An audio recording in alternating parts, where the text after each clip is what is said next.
Hola, ¿qué tal? Buenos días, soy Albert y aquí estamos pues para volver a internarnos pues en las procelosas aguas del saber, en las orillas hoy del rango al que normalmente dedicamos pues nuestras pesquisas, que es el ámbito de la astrología.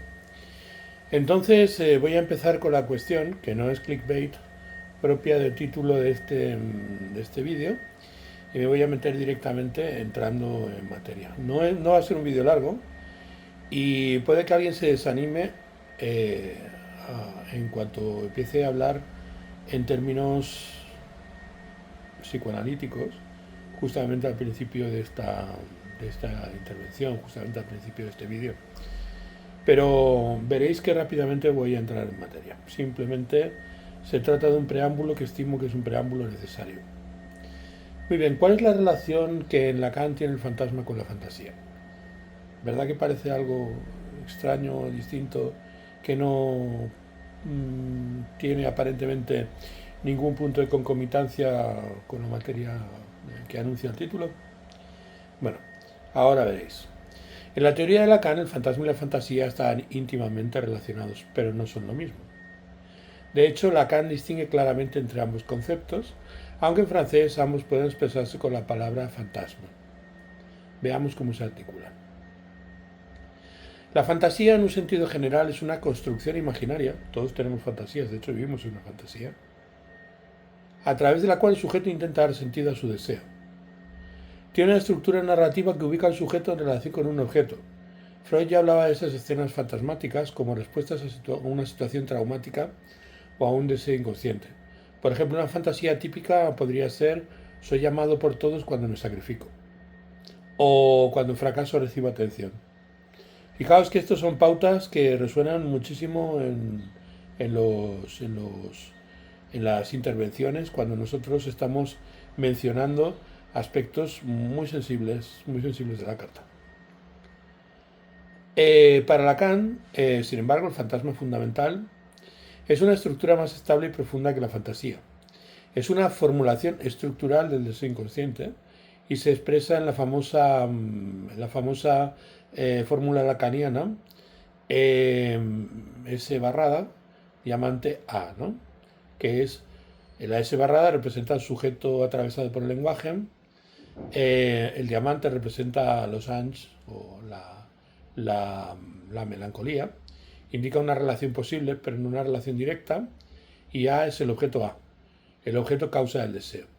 Lo voy a explicar de una manera un poco más amplia y un poco menos cifrada, ¿vale? El fantasma es el marco a través del cual el sujeto puede sostenerse frente al goce del otro. Es una defensa ante el vacío del deseo del otro y organiza las fantasías del sujeto.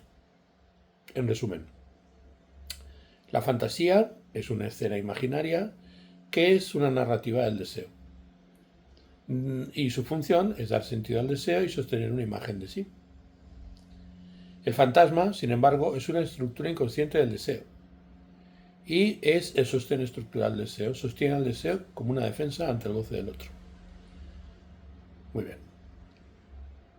bien. Todo ello, ¿cómo se relaciona con la ciencia?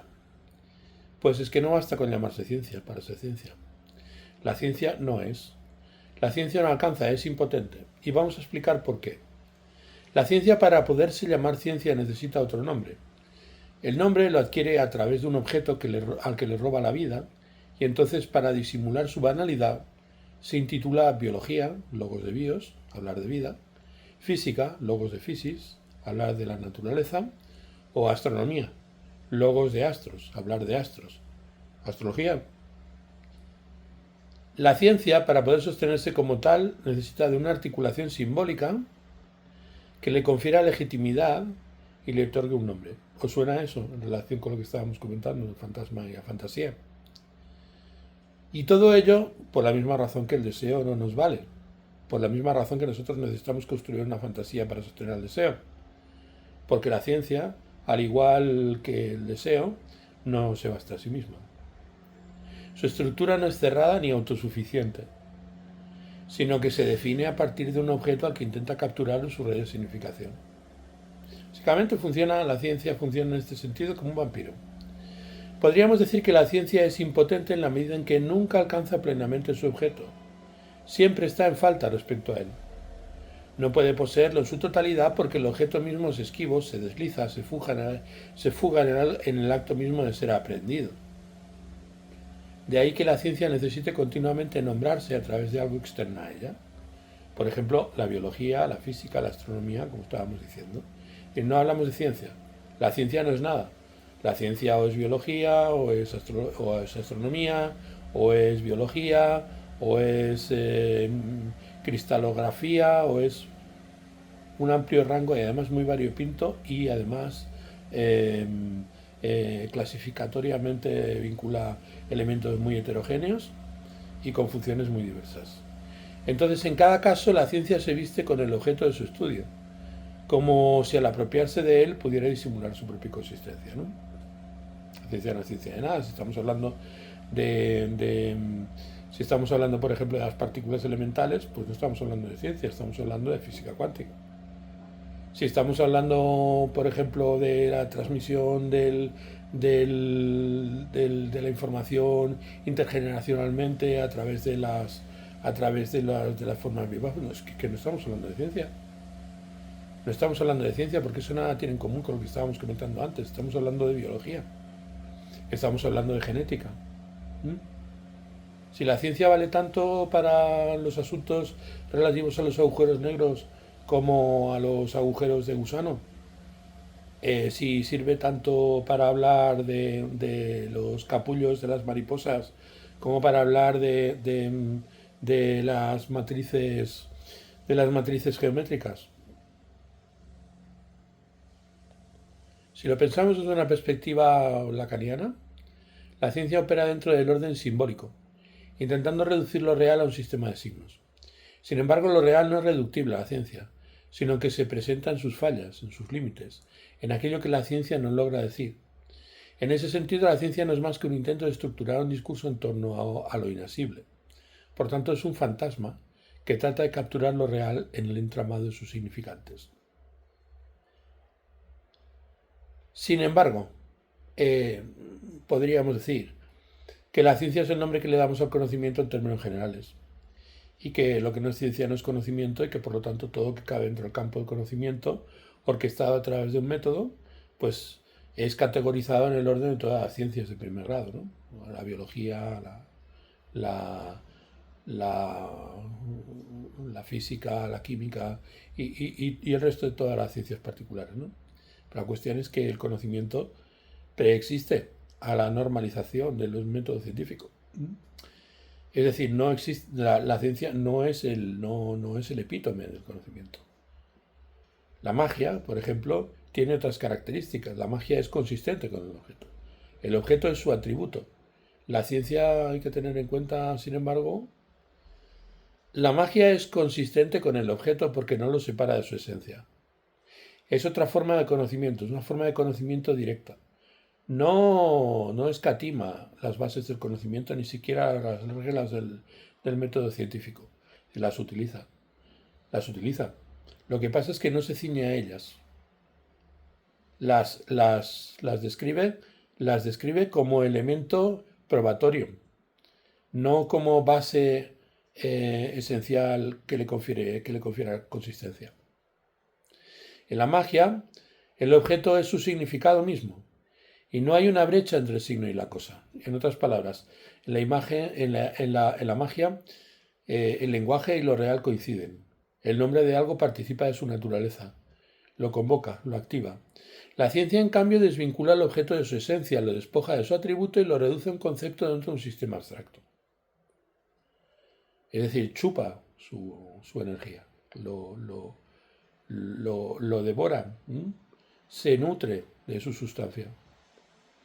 Mientras que la magia mantiene la unidad entre el objeto y su significado, la ciencia fractura esa unidad, convirtiendo el objeto en algo exterior al discurso que lo nombra. Y así la ciencia no es consistente con el objeto, sino que lo coloca en una relación de extrañamiento. Lo estudia desde afuera, lo traduce a signos, ecuaciones y clasificaciones que nunca alcanzan a la realidad plena del objeto. La magia se rige por una lógica de participación, sin embargo, donde las cosas son lo que significan. La ciencia, en cambio, se basa en una lógica de representación, donde los signos están separados de las cosas que nombran. Entonces, esta fractura hace que la ciencia nunca sea suficiente, nunca logre capturar del todo su objeto. De hecho, la ciencia es muy consciente de ello. Lo que pasa es que ha convertido esa carencia en una virtud. Lo llama método de falsación, lo llama aproximación a través de la estadística y el cálculo de las probabilidades. Es decir, lo defiende como si fuera pues un acto, podríamos llamarlo así, de condescendencia frente a las limitaciones del conocimiento humano, dándose cuenta de que no habla de las limitaciones del conocimiento humano, sino que habla de las limitaciones de sus propios presupuestos a la hora de entender la realidad. La magia habla con el objeto. La ciencia habla sobre el objeto, lo cual es muy distinto.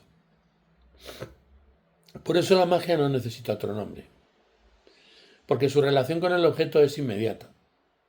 La ciencia, en cambio, para poder sostenerse necesita nombrarse a través de algo más, robándole la vida al objeto que estudia. A la biología, a la astronomía, a la física, le roba la sustancia para apropiársela y decir, eso es lo que yo soy. Yo soy biología, astronomía, física, neurociencia. Soy cosas muy diversas.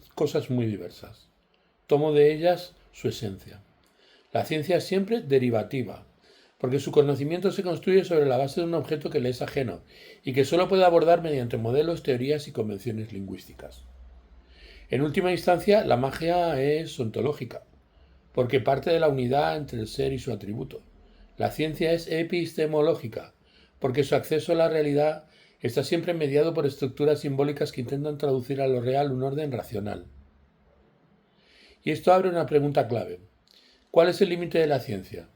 Si la magia y la ciencia representan dos formas distintas de relacionarse con el objeto, ¿qué ocurre en ese punto donde la ciencia encuentra su frontera, su impotencia, su imposibilidad de capturar lo real? Es ahí donde la magia reaparece. Es ahí donde la magia reaparece como un vestigio de una relación perdida con el mundo. Una relación sustancial y una relación auténtica que no desmerece en absoluto los métodos más rigurosos de búsqueda del conocimiento. Es decir, la magia en ese sentido no es una forma inferior de conocimiento, sino es una forma en la cual el conocimiento habla a partir de la experiencia de lo real. Y puede utilizar, y de hecho es algo común y lo ha sido así a lo largo de los siglos, incluso de los milenios, en el ámbito de la magia, utilizar las herramientas más rigurosas y más sofisticadas del pensamiento. Una de las ventajas además de la magia es que la magia actúa en todos los niveles. Y actúa a todos los niveles de la epísteme, desde la doxa y la mera opinión hasta los niveles más abstractos en los cuales se puede definir la naturaleza del objeto del que versa la magia.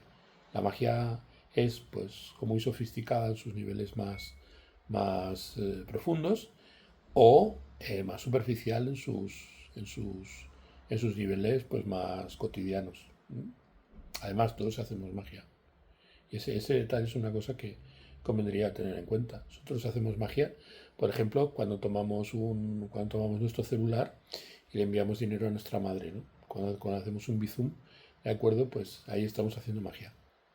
Estamos conectando dos cosas distintas a través de un tercer medio sobre el que operamos sin necesidad de saber pues, cómo funciona el dispositivo que utilizamos para hacer eso. Simplemente suponemos que al hacerlo pues existen reglas, principios y existe una técnica y una tecnología pues que lo hace posible.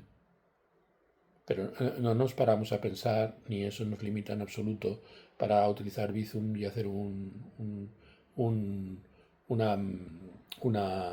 transferencia. Vale, pues no nos ata en absoluto el no conocer pues todos los principios técnicos que rigen la tecnología que utilizamos para realizarla, ¿no? Por lo tanto es hacer magia. Y al hablar de hacer magia, pues obviamente estamos refiriendo a la magia a aquello que es el componente fundamental de la magia, que es la técnica, ¿vale? La técnica preexiste a la ciencia.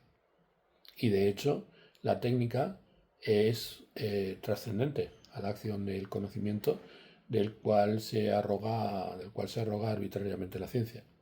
Quiere decirse, por ejemplo, que objetos que fueron construidos sobre paradigmas que son inconsistentes a lo largo del tiempo según los criterios epistemológicos de la ciencia, pues siguen funcionando hoy en día.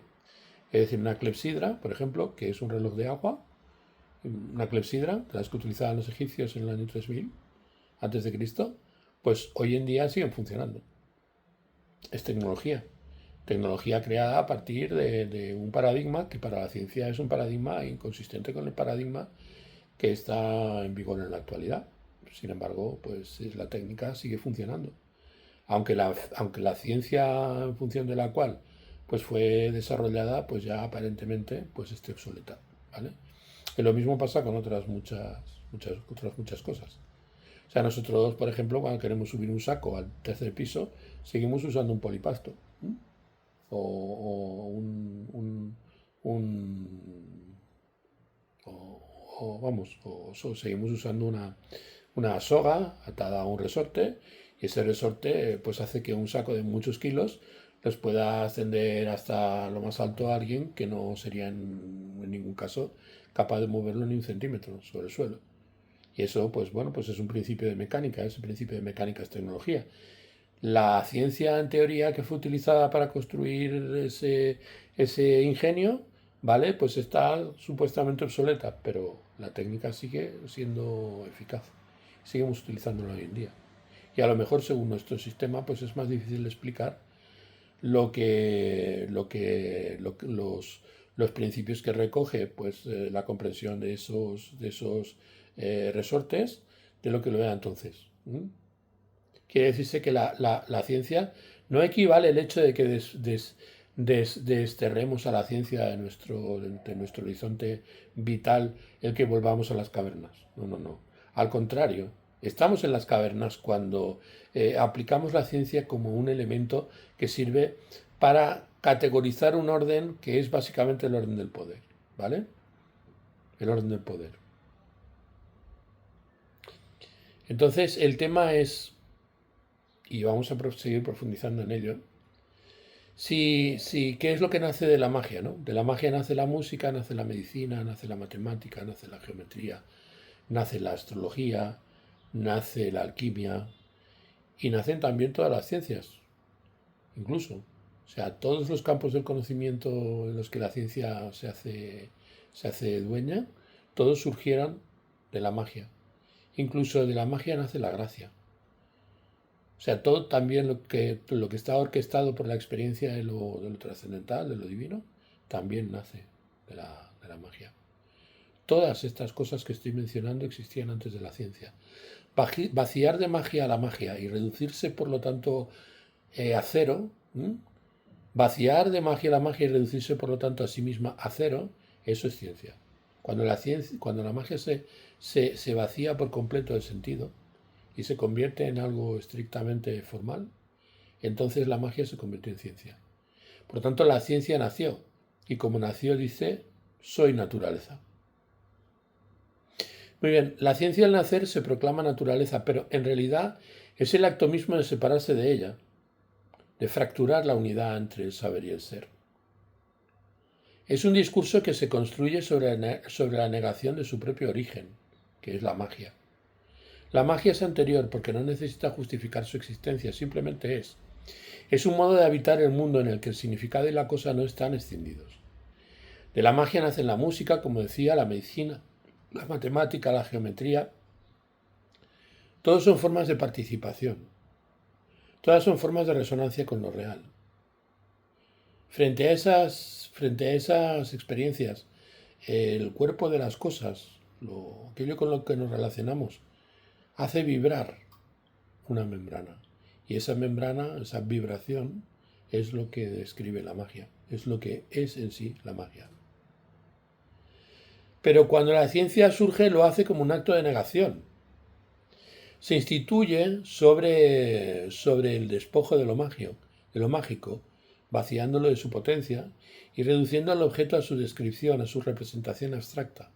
En este vaciamiento, la ciencia se reduce a sí misma a cero, porque su esfuerzo por aislar, medir y definir pierde la vida del objeto que estudia. La ciencia es un sistema que para sostenerse debe olvidarse de su origen, de la magia que la precedió. ¿Pero qué significa que la ciencia diga soy naturaleza?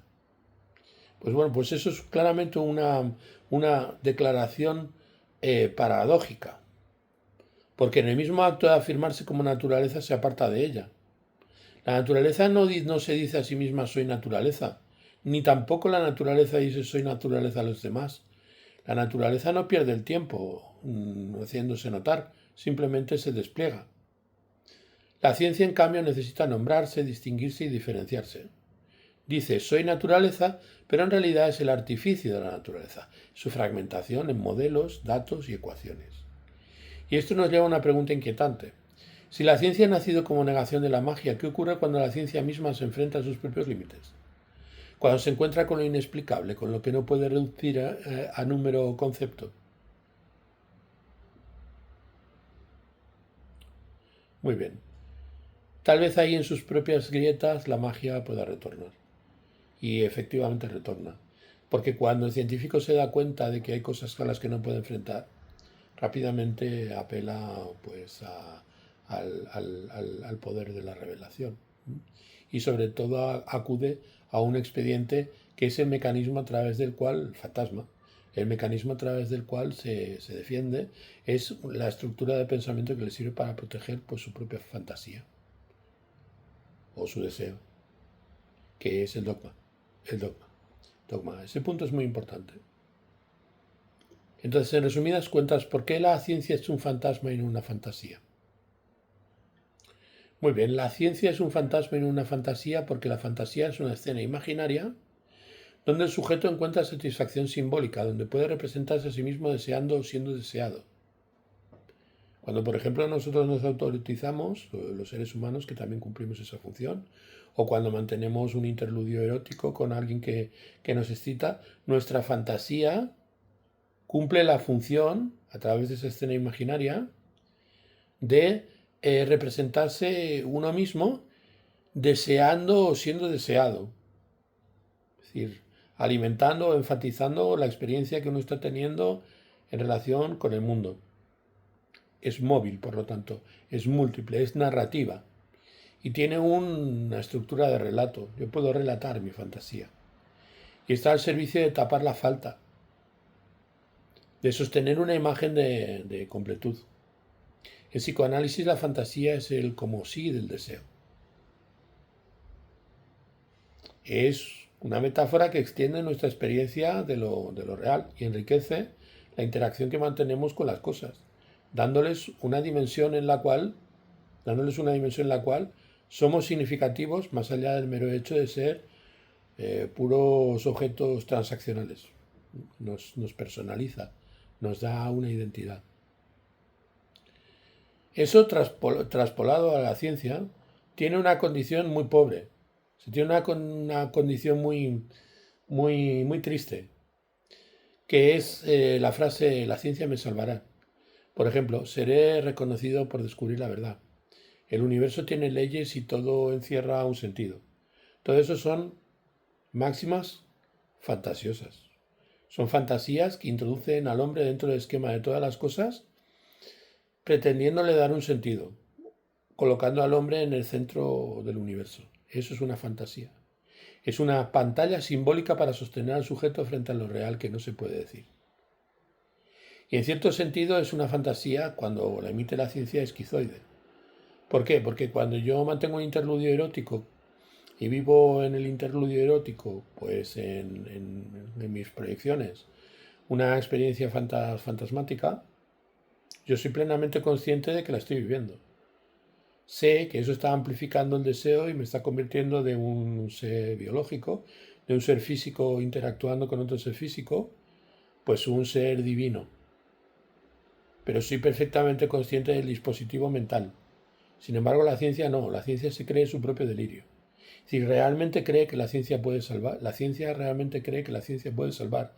La ciencia realmente cree que puede ser reconocida por descubrir la verdad. La ciencia realmente puede pensar que el universo tiene leyes y que todo tiene sentido. Se cree su propia fantasía. El fantasma, sin embargo, es una estructura fija. Una escena fundamental inconsciente que da soporte al deseo del sujeto. No solo es imaginaria, sino que tiene una función estructurante. El fantasma es el marco por el cual el sujeto puede operar en el mundo. No se abandona fácilmente y es persistente, genera una dependencia.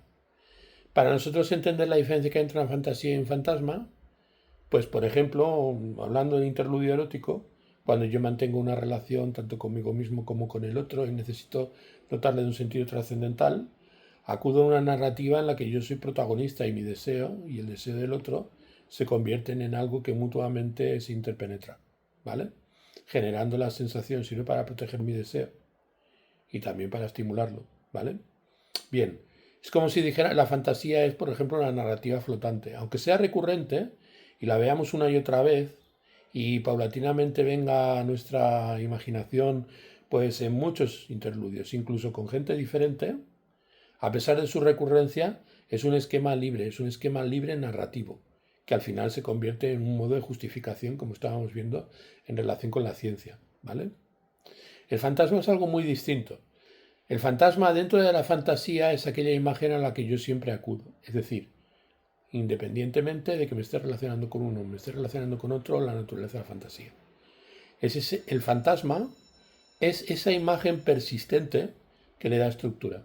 Es decir, como que la mujer de mis sueños que habita mi fantasía siempre recupera las mismas características físicas. Por ejemplo, tener caderas anchas. Por ejemplo, ser baja. Por ejemplo, tener un busto generoso. Por ejemplo, tener el pelo largo y rubio. Ojos verdes, morena, pelo rizado. Es decir, todas esas características se constelan en el momento en el que yo opero cualquier fantasía. Entonces, independientemente de con quién me esté relacionando, el fantasma vuelve. ¿Alimentado por qué? Alimentado por la libido que yo le pongo a la narrativa del objeto. ¿Me explico? Entendemos un fantasma cuando siempre se nos aparece el mismo tipo de mujer, por ejemplo, si nuestra fantasía está asociada a una mujer. O cuando en nuestros sueños eróticos, pues siempre tienden a aparecer los mismos objetos. Por ejemplo, coches, por ejemplo, gatos, por ejemplo, tacones de aguja. ¿Me explico? Eso también pasa en la ciencia. También pasa en la ciencia porque cuando la ciencia construye su fantasía acomodaticia, también recurre a dispositivos que de alguna manera continuamente replican su misma consistencia. Es lo que llamamos los dogmas. Pero no solamente los dogmas se convierten en nuestros amigos a la hora de apoyar las fantasías que llamamos las fantasías de la razón, que es la ciencia. No solamente se convierten en elementos recurrentes, es que acabamos poniéndole incluso nombres. Es decir, acabamos asociando identidades o héroes, podríamos llamarlo así, héroes civilizatorios, como por ejemplo Einstein, como por ejemplo Newton. Son seres totalmente mitologizados. La ciencia no es la fantasía de que el mundo es comprensible, eso es lo que dice, sino que es el fantasma a través del cual el sujeto moderno sostiene su relación con el saber y el objeto. Es ese demonio que se nos aparece una y otra vez mientras nos estamos autoerotizando. Si el autoerotismo de la imaginación cognitiva es la ilusión de entender lo que percibimos y sus aplicaciones. Es decir, la ciencia no es tanto esa fantasía, que sería una fantasía que en un terreno benigno podría incluso frisar con la magia, sino que se convierte en un revolverse una y otra vez, podríamos llamarlo así, obsesivo. Es decir, la ciencia es el marco que permite al sujeto seguir deseando, pero desplazando el objeto, el goce, lo real, lo imposible, hacia un lugar donde parece que puede ser aprendido, medido y controlado. La ciencia no es, por lo tanto, en sí una fantasía, que nos lo pueda parecer a priori. No es solo una narración imaginaria. No es una escena entre sujeto y objeto. Es un fantasma, porque estructura la relación del sujeto moderno con el saber, con el objeto y con lo real. La ciencia como discurso sostiene una posición subjetiva, la del sujeto atravesado por el lenguaje, que se orienta por el objeto A, pero no lo posee. El saber científico opera como ese objeto velado que nunca se alcanza del todo, pero que organiza el deseo. La ciencia es el velo. El objeto de su deseo es lo real que no puede decir. En su promesa de verdad lo que oculta es su impotencia. Por eso no es una fantasía, es el fantasma que nos oculta el agujero, que nos oculta el agujero interior, que nos oculta el abismo.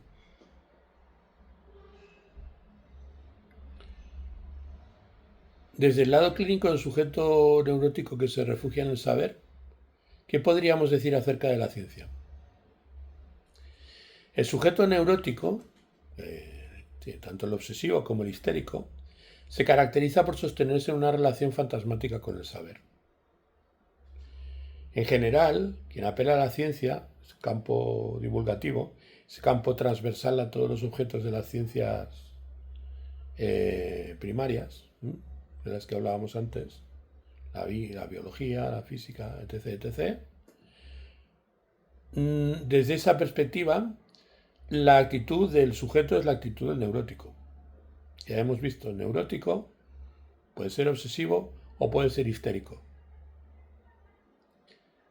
Desde una perspectiva clínica podríamos decir que el neurótico se refugia en el saber para defenderse del goce.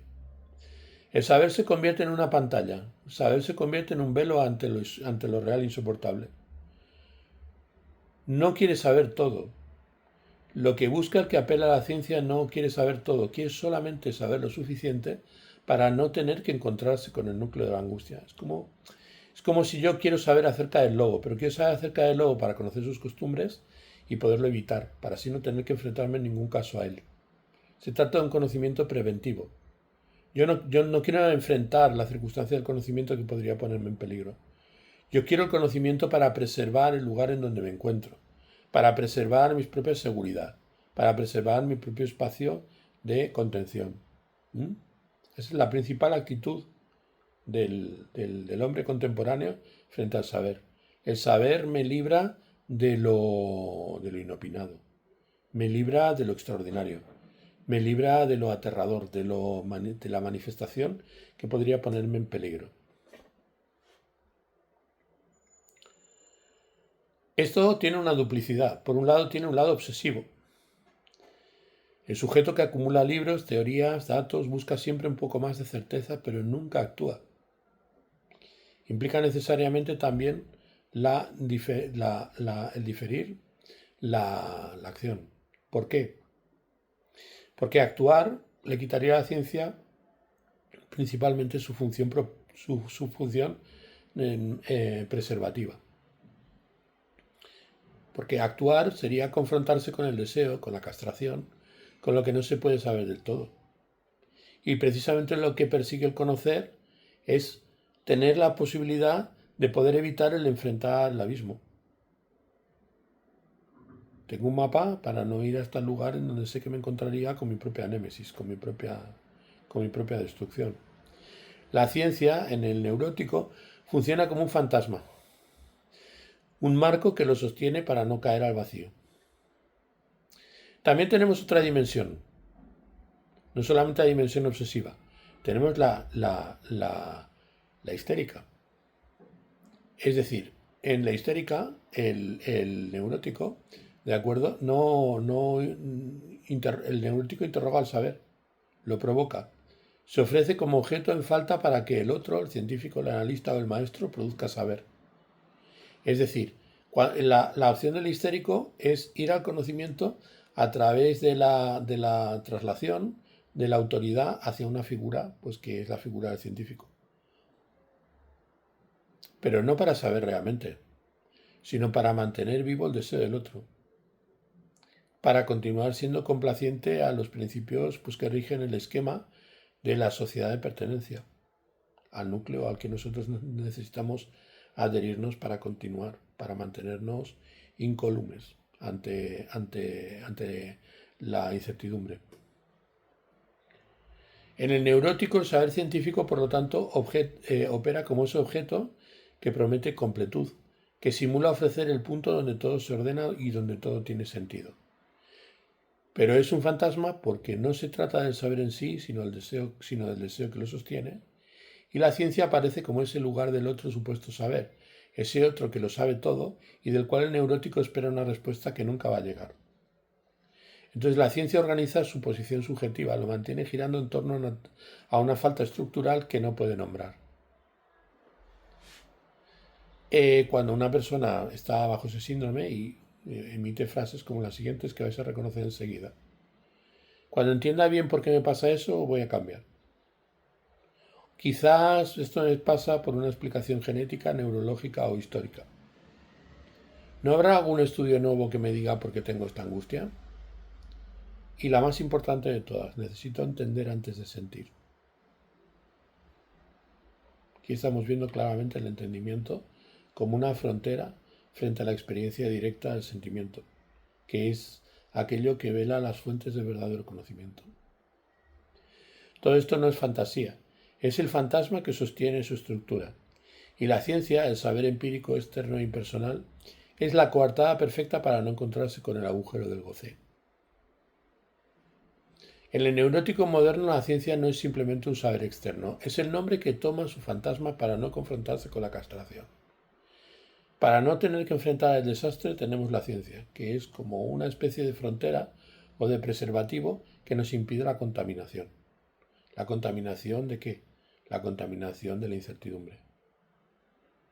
Así como el obsesivo se atrinchera en el saber, la ciencia se convierte en el gran otro al que se le delega el sentido de lo real. Pero eso nunca funciona del todo. Y ahí está el punto analítico, hacer tambalear el fantasma, mostrar que ese saber que lo sostiene no le va a dar respuesta, no le va a dar la respuesta que busca. Eso en gran medida es hoy en día una obligación sobrevenida hacia lo que representan el conocimiento tradicional. Uno de los puntos clave, pues en la astrología contemporánea, en la alquimia contemporánea, en todo lo que nosotros estamos reviviendo acerca de las fuentes en donde no estaba castrado el conocimiento, en donde el conocimiento no huía de ver el trasfondo del alma que hay detrás de todas las cosas. Una de estas funciones es precisamente sacar al hombre de ese delirio, que es el delirio de pensar que la razón tiene todas las respuestas. En resumidas cuentas, hasta cierto punto, en relación con el conocimiento, lo que ha hecho la ciencia es darle un sentido a la magia. Un sentido para el hombre contemporáneo. Y ese sentido nace de una nueva necesidad, que es la necesidad que tiene el ser humano de verse reflejado en el cosmos. Por lo tanto, en sí, la astrología nunca va a ser una ciencia, básicamente porque la ciencia es mentira. Muy bien, suscribiros si os gustan los vídeos que subo. También, si os parece y os apetece, pues dadle un like, porque así vais a hacer pues más accesible este conocimiento también a los que no estáis suscritos. Y nada, a partir de lo que hemos estado comentando, haced vuestras reflexiones y si os place, pues haced preguntas y llevároslo a vuestra vida para que os sea de mucho provecho. Un abrazo y nos emplazamos para otra charla, para otro vídeo. Buenos días.